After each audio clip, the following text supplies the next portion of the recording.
prior to going out on my own and starting my own business about 13 years ago, just under that, I was actually a global training manager for a Fortune 100 company here in the San Francisco Bay Area. And I always knew I wanted to go out on my own, but thought I needed more of this and more of that. A whole nother video, right?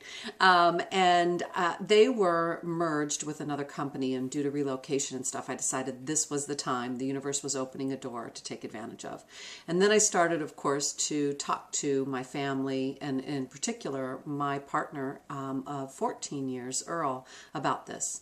And Earl decided to sit down with me and have a come to Jesus, if you will, conversation about what that really looked like. And what were we going to measure in terms of, was this working for us as a family?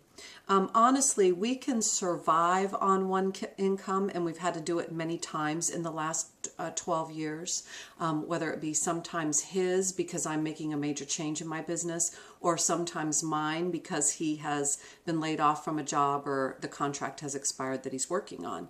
So the one income isn't necessarily the point. It's how I'm contributing and how I'm feeling about what I'm doing, and that I'm not just expecting somebody to enable me and pay all the bills and not contribute to the family in some way.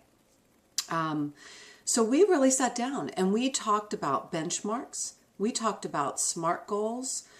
And I mean SMART as in measurable and specific and time-bound and those kind of things. And how were we going to decide that I was progressing, not just from somebody with a creative idea that I thought could be a business, to somebody who actually had a business that was demonstrating benchmarks that businesses measure for success. And that was really important. Now, trust me, my first year out, I barely made $30,000. I joke that if it wasn't for Earl being in my life, I couldn't afford the peanut butter, let alone the jelly to go with the bread that first year. It's always tough when you start. But I have had many years where my annual income has been more than his annual income, which is also very exciting.